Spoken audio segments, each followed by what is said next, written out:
Hay un viejo dicho que dice, tal como trates al abuelo, serás tratado cuando llegues a ser abuelo. A veces tenemos abuelos que se engríen.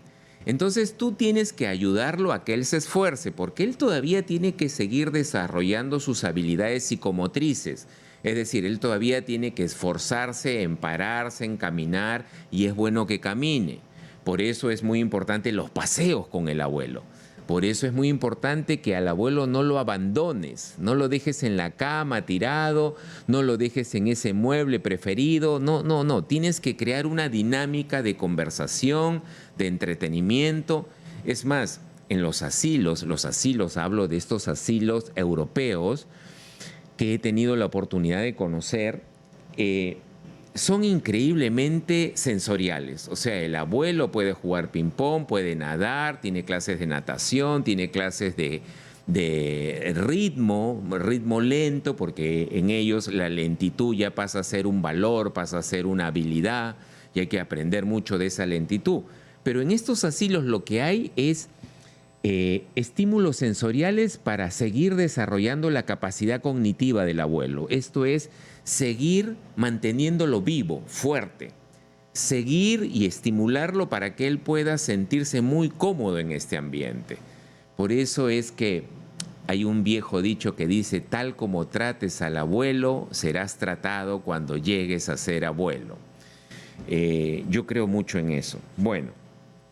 Ahora, algunas ideas. Al abuelo hay que agradecerle siempre por haber estado en nuestra vida. ¿Por qué?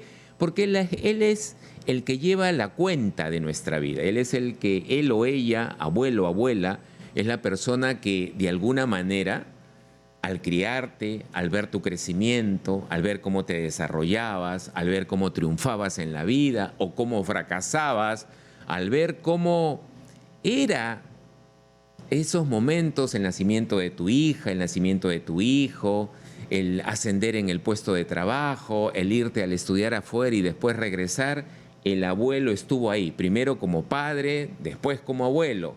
Pero digamos que el abuelo tiene toda la historia tuya, por eso es que el abuelo es como un diccionario, es como un baldor, es como un libro de historia, porque él te va a contar cosas que tú ya no recuerdas o incluso te va a contar cosas que tú vistes de otra manera. Por eso conversar con el abuelo y decirle cosas como, abuelo, ¿tú te acuerdas? ¿Tú te acuerdas de la tía Meche, abuelo? ¿Tú te acuerdas de mi mamá cuando vivía? ¿O tú te acuerdas? O sea, ayúdalo a que recuerde, porque eso les encanta a los abuelos. Cuando un abuelo tiene como hijo a un hijo que escucha y que le pregunta con interés y le dice, abuelo, ¿te acuerdas de los 80? ¿Te acuerdas de los 90? ¿Te acuerdas de lo que cuando vino el COVID? ¿Te acuerdas, abuelo, que todos permanecimos encerrados? El abuelo te va a contar cosas que tú ya ni te acuerdas. Y el abuelo, como tiene el tiempo, porque ahora el abuelo ha pasado a tener un tiempo más lento, el abuelo ejercita su memoria y ejercita la habilidad de recordar. Y además, puede ser confusa también, ¿ah? Algunos abuelos traen recuerdos confusos y uno dice, no, pero la tía Meche ya no estaba en esa época. Pero la verdad es que el abuelo va a sentir que recordar es volver a vivir. Y volver a vivir lo hace vivir a él y te hace vivir a ti. Así que cuando tú quieras que el abuelo empiece a hojear la historia del pasado,